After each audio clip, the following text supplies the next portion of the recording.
Hi hello ನಮಸ್ಕಾರ friends, CHGK ಚಾನಲ್ಗೆ ಸ್ವಾಗತ.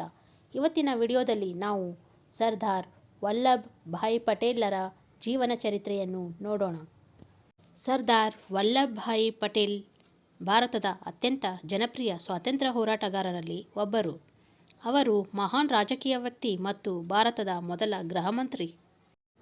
ಸರ್ದಾರ್ ವಲ್ಲಭ್ ಭಾಯ್ ಪಟೇಲ್ ಅವರು ಗುಜರಾತ್ನ ನಾಡಿಯಾಡ್ನಲ್ಲಿ ಅಕ್ಟೋಬರ್ 31, 1875 ಜನಿಸಿದರು. ಅವರು ಮಧ್ಯಮ ವರ್ಗದ ಕುಟುಂಬದಲ್ಲಿ ಜನಿಸಿದರು ಮತ್ತು 5 ಒಡಹುಟ್ಟಿದವರನ್ನು ಹೊಂದಿದ್ದರು.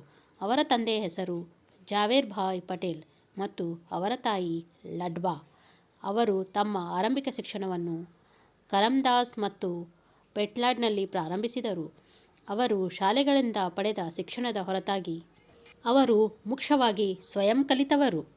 ಅವರು ಹೊಟ್ಟೆಬಾಕತನದ ಓದುಗರಾಗಿದ್ದರು ಮತ್ತು ಅವರ ಸ್ನೇಹಿತರಿಂದ ಪುಸ್ತಕಗಳನ್ನು ಎರವಲು ಪಡೆದು ವಿಷಯಗಳನ್ನು ಕಲಿತರು. ಪಟೇಲ್ ಅವರು ಸುಮಾರು 16 ರಿಂದ 17 ವರ್ಷದವರಿದ್ದಾಗ ಜಾವೇರ್ಬೇನ್ ಪಟೇಲ್ ಅವರನ್ನು ವಿವಾಹವಾದರು. ಅವರು 22ನೇ ವಯಸ್ಸಿನಲ್ಲಿ ತಮ್ಮ ಮೆಟ್ರಿಕ್ಯುಲೇಷನ್ ಪೂರ್ಣಗೊಳಿಸಿದರು. ಸರ್ದಾರ್ ವಲ್ಲಭ್ ಭಾಯ್ ಪಟೇಲ್ ಅವರಿಗೆ ಕಾನೂನಿನಲ್ಲಿ ಬಹಳ ಆಸಕ್ತಿ ಇತ್ತು.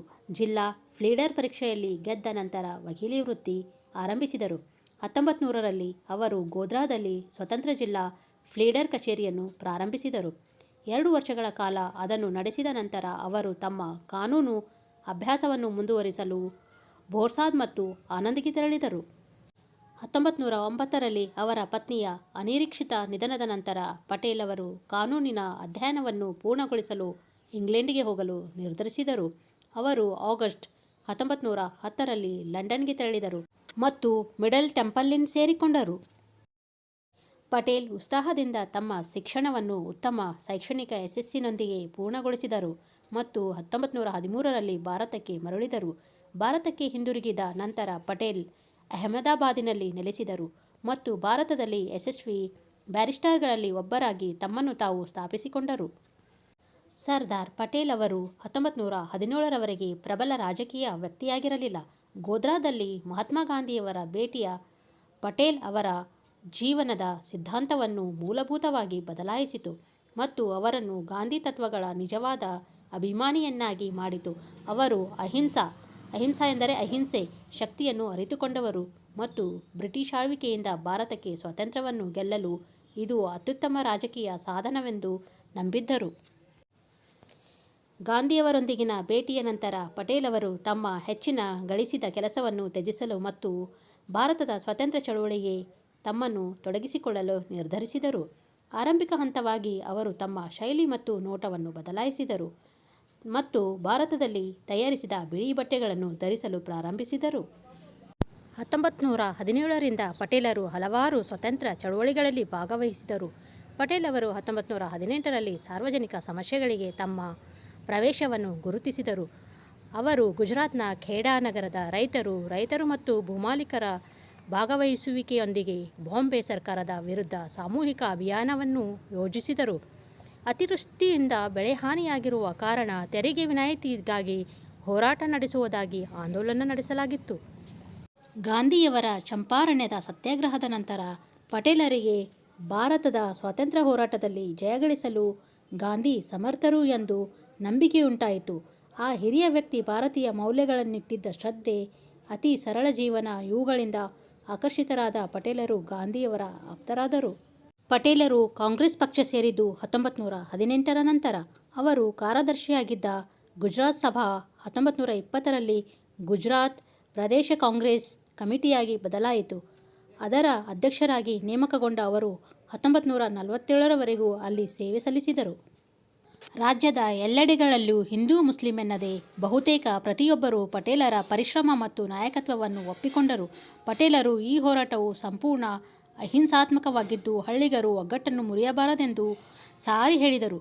ಪಟೇಲರ ಈ ಕಾರ್ಯದಲ್ಲಿ ರಾಷ್ಟ್ರೀಯವಾದಿಗಳಾದ ಅಬ್ಬಾಸ್ ತ್ಯಾಬ್ಸಿ ಮತ್ತು ಅಹಮದಾಬಾದಿನ ಸಾರಾಭಾಯ್ ಕೈಗೂಡಿಸಿದರು. ಪಟೇಲರು ಈ ಸತ್ಯಾಗ್ರಹದಿಂದ ಮಹಾನಾಯಕ ಎಂದು ಗುಜರಾತಿ ಜನಮನ್ನಣೆಯನ್ನು ಪಡೆದು ಭಾರತದಾದ್ಯಂತ ರಾಜಕೀಯ ಧುರೀಣರ ಮೆಚ್ಚುಗೆಯನ್ನು ಗಳಿಸಿದರು. 1919ರಿಂದ 1928ರವರೆಗೆ ಪಟೇಲರು ಅಸ್ಪೃಶ್ಯತೆ ಮದ್ಯಪಾನ, ಬಡತನ ಹಾಗೂ ಅಜ್ಞಾನದ ವಿರುದ್ಧ ವ್ಯಾಪಕ ಚಳುವಳಿ ನಡೆಸಿದರು. 1922ರಲ್ಲಿ ಅಹಮದಾಬಾದಿನ ಮುನಿಸಿಪಾಲಿಟಿಯ ಅಧ್ಯಕ್ಷರಾಗಿ ಚುನಾಯಿತರಾದರು. ಖೇಡಾ ಸತ್ಯಾಗ್ರಹಕ್ಕಿಂತ ಉಗ್ರವಾಗಿದ್ದ ಈ ಪ್ರತಿಭಟನೆಗೆ ಬೆಂಬಲವಾಗಿ ಗುಜರಾತಿನ ಅನೇಕ ಕಡೆಗಳಲ್ಲಿ ಜನರು ಸತ್ಯಾಗ್ರಹ ಹೂಡಿದರು. ಈ ಎರಡೂ ಹೋರಾಟಗಳು ಮುಗಿದ ನಂತರ ಪಟೇಲರು ಜನಸಾಮಾನ್ಯರು ಕಳೆದುಕೊಂಡಿದ್ದ ಭೂಮಿ, ಕಾಣಿ ಹಾಗೂ ಆಸ್ತಿಪಾಸ್ತಿಗಳನ್ನು ಮತ್ತೆ ಅವರಿಗೆ ವಾಪಸ್ಸು ದೊರಕಿಸಿಕೊಡಲು ಬಹಳಷ್ಟು ಶ್ರಮಪಟ್ಟರು. ಬಾರ್ಡೋಲಿಯ ಸತ್ಯಾಗ್ರಹದಿಂದ ಪಟೇಲರಿಗೆ ಸರ್ದಾರ್ ಎಂಬ ಬಿರುದು ಪ್ರಾಪ್ತವಾಯಿತು. ಗುಜರಾತಿನ ಲಕ್ಷಾಂತರ ಜನರಿಗೆ ಪಟೇಲರು ಆರಾಧ್ಯ ದೈವರಾದರು. ನೆಹರು ಮತ್ತು ಪಟೇಲರು ಜಂಟಿಯಾಗಿ ಕೇಂದ್ರ ಮಂತ್ರಿಮಂಡಲವನ್ನು ನಿರ್ಣಯಿಸಿ ಪಟೇಲರು ಉಪಪ್ರಧಾನಿಯಾಗಿ ಗೃಹ ಖಾತೆಯನ್ನು ವಹಿಸಿಕೊಂಡರು. ತಮ್ಮ 72ನೆಯ ವಯಸ್ಸಿನಲ್ಲಿ 565 ರಾಜ ಸಂಸ್ಥಾನಗಳನ್ನು ಭಾರತದಲ್ಲಿ ವಿಲೀನಗೊಳಿಸಿ ಅಲ್ಲಿ ಪ್ರಜಾಪ್ರಭುತ್ವವನ್ನು ಜಾರಿಗೊಳಿಸುವ, ದೇಶದ ರಕ್ಷಣೆಯ ವ್ಯವಸ್ಥೆಯನ್ನು ರೂಪಿಸುವ ಹಾಗೂ ಭಾರತವನ್ನು ಒಗ್ಗಟ್ಟಾದ ದೇಶವನ್ನಾಗಿ ಕಟ್ಟುವ ಮಹತ್ತರ ಜವಾಬ್ದಾರಿಯನ್ನು ಪಟೇಲರು ಹೊತ್ತುಕೊಂಡರು. ಭಾರತದ ಸಂವಿಧಾನದಲ್ಲಿ ನಾಗರಿಕ ಸ್ವಾತಂತ್ರ್ಯದ ರೂಪುರೇಷೆಗಳನ್ನು ನಿರ್ಧರಿಸುವುದಕ್ಕಾಗಿ ರಚಿಸಲಾಗಿದ್ದ ಅನೇಕ ಮಹತ್ವದ ಸಮಿತಿಗಳ ನಾಯಕರಾಗಿದ್ದರು. ಸರಕಾರದ ರಚನಾತ್ಮಕ ಆಡಳಿತಾಧಿಕಾರವಿರುವ ವ್ಯಾಪಕ ವೈಯಕ್ತಿಕ ಸ್ವಾತಂತ್ರ್ಯಕ್ಕೆ ಅವರು ಬೆಂಬಲ ನೀಡಿದರು.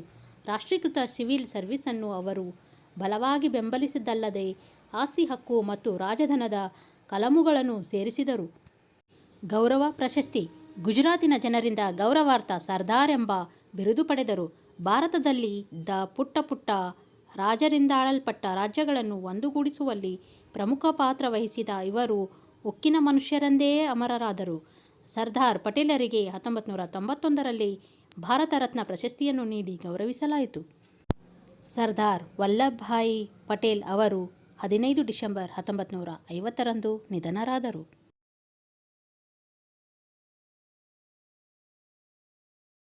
ಸರ್ದಾರ್ ವಲ್ಲಭಭಾಯಿ ಪಟೇಲ್ ಅವರ 182 ಮೀಟರ್ ಎತ್ತರದ ಏಕತೆಯ ಮೂರ್ತಿಯನ್ನು 31 ಅಕ್ಟೋಬರ್ 2018ರಂದು ಪ್ರಧಾನಿ ನರೇಂದ್ರ ಮೋದಿಯವರು ಬುಧವಾರ ಲೋಕಾರ್ಪಣೆ ಮಾಡಿದರು.